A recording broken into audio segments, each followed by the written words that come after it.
Welcome into the His and Hers podcast. I'm Zach Bennett alongside my sister Paige. And today we have the last of the division previews and maybe the worst. The AFC South.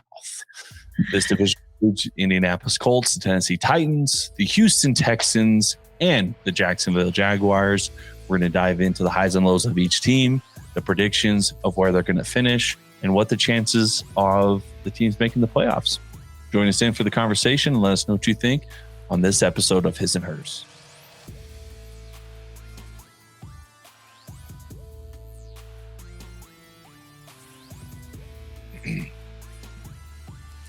All right, thank you for tuning in again. AFC South divisional preview, the last one that we're going to finish up here, and the AFC South is a very interesting division. It had the number one seeded Tennessee Titans in it last year, and then the rest of the division, no one made the playoffs, and there were some pretty low moments for both of the franchises. So in going into 2022, it is rated by most sports books as the worst division in football. They think that the Colts Titans will win around 9 to 10 games, and that the Jaguars and Texans, the Jaguars will finish somewhere below 6.5. And the Texans will finish anywhere between 4 to 3. So right now the odds sitting at the Indianapolis Colts minus 130. So they've bumped into the favorites, the Tennessee Titans at plus 175, the Jacksonville Jaguars at 750, and then the Houston Texans at plus 3,000. So obviously the Colts, actually let's start with the bottom. Who is your prediction, Paige, to finish at the bottom? The past two division winners have been the Colts. It was obviously ran by, not the Colts, by the Titans the last couple of years. They've been the division winners, and the Colts have been the only team kind of pushing them, making it competitive. Before then, the Texans won it 4 straight years back in their kind of glory days with a myriad of different quarterbacks, and then Deshaun Watson the last couple of years until they lost a few key pieces. But going into 2022, who is going to be the worst team in the AFC South? No question, the Houston Texans for me. Oh, okay. I think that not a Davis Mills believer. Not a Davis Mills believer. I just think that the fiasco with Deshaun Watson, the whole exiting of that, I just think that this is, if there is a team that is in complete rebuild mode, to me, it is the Houston Texans this year. I just think that it's not going to look great for them. I think best case, they win 6 games. And Smith he stays as head coach and they continue to build. But the worst case, I just think that they're just going to just vomit all over the place. It's just going to be awful. And it's just going to clear up a lot of draft position and salary cap space for them. And it'll just be a tank year where they'll be able to start building again in 2023. Yeah, I agree with you. I think there's not a lot of optimism. I think Lovie Smith getting another chance at a coaching gig is really cool. But I don't think you could ask for a much worse situation. If you're a Texan fan, the best that you could hope for is that Davis Mills shows a lot of flashes. Like he showed a little bit last year. You got Brandon Cooks on that side of the ball. So some big plays, some big games, and keeping things close. But even in your heart of hearts, if he shows a lot of promise, I mean, what is that promise really going to be? Ryan Tannehill level quarterback, which if you ask the Tennessee Titans, probably not what you're hoping for if you want to win a Super Bowl. So going to be a tough year, but they got a great quarterback draft coming up. At least that's what we sit here and think now. So I think as long as you don't blow up your chance at the 1 through 3 draft position and you have some fun games, I think you're happy if you're a Houston Texan fan. Yeah, and I mean, I think that the Texans did pick up, they have some bright spots, potential there on the rookie side that they picked up this last year. Kenyon Green, Damian Pierce, and then same with Derek Stingley and Jalen Petre. So I think that they have a couple where they can they'll start seeing some things from a few players, but I don't think that it's going to be anything that is incredible. I think it's just going to be glimmers of hope that the team can rebuild. But to me, the Texans just have a broken roster, and I just can't. It's just going to be fun to watch these guys crash and burn all season long.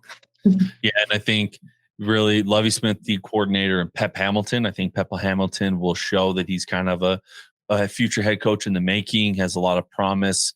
Hopefully he shows that throughout the year. So third place, I kind of go back and forth on this. I do think the top three are going to be a lot closer than they think, because my prediction is that the Jacksonville Jaguars take the next step and you see a big progression, because Doug Pederson is an amazing coach. Brought the Philadelphia Eagles their first championship. I think he's going to unlock parts of Trevor Lawrence's game, who was touted as the best QB prospect since Andrew Luck and Peyton Manning. And I think you're going to see that this year. So it's tough for me, because I think the Colts are being hyped up a little bit too much personally. Agreed. So I think I could see the Colts falling into that third place in the division and the Jaguars up into second. But what do you think?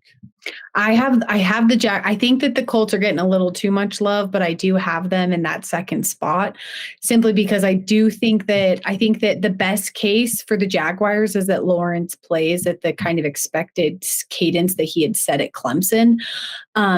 But I just don't know if he has the full team around him to continue carrying him forward. I think this, as you kind of mentioned in a previous episode when we talked about Josh Allen, how those first few years were a little bit shaky for him. I think that we can still kind of expect a shaky year from Trevor Lawrence. I think it's going to be an improvement from last year, but I just don't think that he's going to be ready in those big games to make the big plays with the team that he has supporting him. Yeah, I think what the Jacksonville Jaguars did really good is, obviously they went out and got Christian Kirk in free agent, Zay Jones from the Raiders. So they got a more established wide receiver core for Trevor Lawrence. But then they also went in and drafted the Kentucky standout, Luke Fortner, who by all accounts coming out of Jacksonville has had an amazing camp and is showing that he was well worth the draft capital. So if you get that middle of your offensive line shored up, they have some good pieces on the rest of that offensive line, and you just give Trevor Lawrence more confidence in his reads and the plays that he's making, I think you're going to see a big step in the right direction. So I do think they're going to finish third. I kind of want to flirt with the idea of putting up a little bit higher in the conference and potentially making a run at the playoffs. But if you're a Jacksonville Jaguars fan and in your second year of Trevor Lawrence, your first year in Doug Pederson, you're competing for the playoffs, that's a win. That's a plus, and you're moving in the right direction, particularly after how abysmal it seemed in the Urban Meyer era in November, when it seemed like, what are we doing? This is probably one of the worst decisions we've ever made. So I think they're going to be third, but I wouldn't be surprised if they make a play for at least the second spot. So if you have the Jaguars at third, where are you putting the Colts at? Colts are coming in second for me. Okay. I think that there's too much hype around the Colts. I think that they're kind of like the Trojan horse to me, where I'm like, are we really putting this much money on Matt Ryan? Like, I don't think Matt Ryan is this good of a quarterback to think that he's going to change the Colts' entire season around and they're going to be contenders this year. I just don't have that faith in him. So, I mean, I think the Colts will be fine. I don't dislike them, but I don't love them from terms of a team. Obviously, we've got Frank Reich there, who was to the Super Bowl when he was with the Philadelphia Eagles as the offensive coordinator. I think that having him as an offensive-minded head coach paired with Matt Ryan, I think it'll work fine. I like Matt Ryan, he's a fine quarterback, but he's not insanely great. And then last year, Indianapolis defense was ranked 16th, so about right in the middle of the pack. So it'll be up now that they've got defensive coordinator Gus Bradley to help unlock a lot of the potential on his side of the ball. So I think that they do have some promising, but I think that the Colts could kind of be that team where it's like, they'll be good this season. And then we end the season and they're like 7-10. And we're like, okay, they weren't that good. And so that's just kind of where I'm sitting with the Colts, where I'm like, I'm not really bought into, frankly, any of these teams in this division. I think that because this division is so bad, we'll see a lot of back and forth between all of these teams, because I think they all could beat each other. Yeah, I think obviously with Jonathan Taylor and Michael Pittman and some of the talent they have on the offensive side of the ball, they have a great offensive line. I do think that this is the best position Matt Ryan has been in the last several years, probably since the 2017-18 campaign with the Falcons. But like you said, I think this will be a lot like the Matt Ryan teams where they beat the teams they should, which are the teams, probably lower them in the division and in the conference. And if they end up making the playoffs because they have a little bit of a weaker schedule, I think they'll lose in the first round to some of those more superior teams. So if you're, a coach going into, I think Frank Reich's going into his 4th season. If you have an aging quarterback like Matt Ryan, losing in the first round really isn't much. It's where they were when they had Philip Rivers just a couple seasons ago. There's really not a lot of progress. And so you just kind of, losing in the first round is different if you have a young 23-year-old quarterback that's his first taste of the postseason and you build from there. When you have a 30-plus year quarterback who this is his second team, kind of on the later half of the career, it's kind of like a season that was for nothing. And they have some really exciting young pieces. But unless Frank Reich unlocks kind of like what Kyle Shanahan did for Matt Ryan in that MVP season back in 2016, I just don't see where this team really does much other than maybe, squeaking out a playoff appearance and losing in the first round. I mean, that's just kind of, I'd put their ceiling at that because Matt Ryan is that level of quarterback where you could win enough games to get there. But I don't think this team is really poised to make a deep playoff run in any manner. Yeah, I just think that it's one of those times where it's disappointing because the Colts do have a pretty good roster on the offensive side to support them. But I think that that's the case of a lot of teams when you don't have that leader at the play call area, you're just not able to kind of do those Super Bowl needed winning examples for teams. And so we always think back to the Vikings, but I even think back to the Vikings in their run with Case Keenum. It's like they had a super exciting season, but they couldn't make it to the Super Bowl because just, Case Keenum is not a Super Bowl caliber quarterback and probably wasn't leading that team like it needed to be led. And so I don't know. I think Matt Ryan is just a similar example to like a Ryan Tannehill, where it's like he's going to get things done. You're going to like see some good play. There's going to be some consistency, but it's not going to be enough to propel your team to be a contender for the title. I just won't ever understand why they made the trade for Matt Ryan, but they didn't trade for Baker Mayfield. Yeah, it's so confusing. I just think you look at where they're at in their career and your ups, like your probably floor is higher with Matt Ryan, but you can't tell me your ceiling's not much higher in Baker Mayfield if you can unlock the most of him. And I think that they just were a little burnt from making that trade for Carson Wentz and eating up that salary and trading away assets that they didn't want to do it again on another kind of hot-headed quarterback. But I think they just misplayed their hand and they're just going to end up with a season that's kind of nah. Yeah. And that kind of falls kind of flat in their face a little bit. And a third one in a row where it's kind of a one and done season at their quarterback. So it's going to be interesting to see how the Colts continue to build. I believe Matt Ryan's a free agent at the end of this year. I think this was the last year of the deal. So, and I mean, and Atlanta's paying for almost his entire salary. So for the books and everything, they're getting basically a free, year of this thing, but kind of just in my opinion, a wasted chance to make a move with, like you said, a pretty competent roster. So obviously we have the Tennessee Titans up at the top, the number 1 seed that suffered heartbreak to the Cincinnati Bengals, who then went on to the Super Bowl. You don't get much better than the number 1 seed. So is this going to be kind of the year that trends downward for the Titans? I honestly don't think so. I think that the Titans are going to win this division. A couple of reasons for that. One, the Titans have shown that they're a good team the past few seasons. Not a ton has changed on their roster. I think that we can trust that they'll be a pretty good team, especially the fact that we've got a healthy Derrick Henry, which they didn't have all of last regular season. Derrick Henry returned in the postseason. And so I think that the addition of having him back, I think Ryan Tannehill, I think that he gets a lot more hate than I think is actually due to him.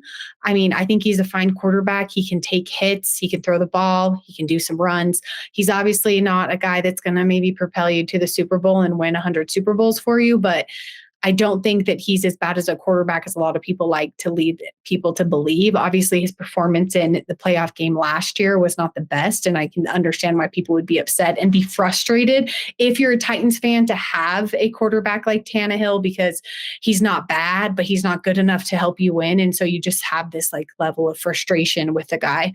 But I think that we're going to see the Titans have a good season. I think that Derrick Henry is going to have a ton of yardage. I think that we're going to see a lot of excitement on the offensive side of the ball. And I think that we're going to end this season kind of where they did last season and the season before, where it's not like 13 wins, but they'll win the division at about 10, maybe 11 wins if they're doing really well, and they'll sneak in, potentially win a playoff game, and then be out. I think it's going to be kind of a repeat of the last 2 seasons for the Tennessee Titans. Yeah, I think it's interesting. I think that obviously Mike Vrabel's brought a very disciplined approach to that organization. I think he's a terrific coach. And you saw kind of how their philosophy is going to be as an organization when A.J. Brown, by all accounts, a great number 1 wide receiver of the last, several years, is approaching the end of his contract, wanting an extension that makes him, pretty significantly paid. Instead, they trade him off to the Eagles for a first-round draft pick and draft Treylon Burks in the first round or second round, one of the two. And it's just kind of interesting that instead of making that money, they said, you know what, I feel like this is replaceable because we have such a workhorse in Derrick Henry. We have a system that's in place that's going to make anyone successful. And they opted to go with the system as opposed to the individual. So I guess we'll see if that works out, because A.J. Brown was a big game threat kind of down the field or, yards after catch. So we'll see if that's going to affect their offense at all. But I'm with you. I think you got to go with what's proven, and what's proven is that Mike Vrabel's a terrific coach. He's going to have them in the games. He makes the right decisions at the end of games, and he's going to put them in positions to win. The very interesting thing is Malik Willis has looked really good in the preseason as a dual threat, running, throwing. He is raw. But at what point, if your offense is kind of stagnant, if they're stacking the box against Derrick Henry, it'll be very interesting to see if that decision ever comes up to say, because this is a coach that wasn't afraid to take Tannehill out and put Marcus Mariota, who was drafted number 2 overall just a few years prior, and replace him with Tannehill. So you can't tell me that he's going to be afraid to take Tannehill, who has the largest cap hit in the NFL this year, and replace him with Malik Willis. If he thinks it's going to help him win the game, if he thinks that's what they need to do, he'll do it. He doesn't care about feelings. He doesn't care about who's getting paid what. He just wants to win football games. So if they get off to a slower start, or if the offense is kind of slugging behind, I think that's something to keep your eye on to see, if they're going to, supplant and put in Malik Willis for maybe packages or for extended periods to see what they have in him. Yeah, I love that call. I think that's the thing that we can both get behind, is that for me, a lot of this comes down to the coaching of this league, of this division specifically, of how they're going to win. And I just think Vrabel is the answer for me a lot on this, is that I just think that he, as you mentioned, he makes the right calls. He's a really fun coach to watch, because I think that he takes a lot of risks that just are exciting to watch as a football fan, especially when you're not a Titans fan necessarily. And so I just think that you go with Mike Vrabel on this, and you can't kind of lose that bet most of the time. No, you'll be right a lot for sure. Any closing thoughts on the AFC South? No, I mean, probably the boringest division in football. Yeah. You know what? And could be very wrong. Could be a great division. Could be the sleeper team. The Jaguars are the new Bengals this year. Who knows? It's always so funny when something like that. The NFL, every year, I think we fail as people who watch a game to realize that at least 4 of the teams that made it the year before are going to fall out. Yeah. And that was with the 16 format. I guess we'll see with the new 17 what that ends up being. But a lot of times it was definitely 4, sometimes 5 to 6 different teams fell out and new ones came in.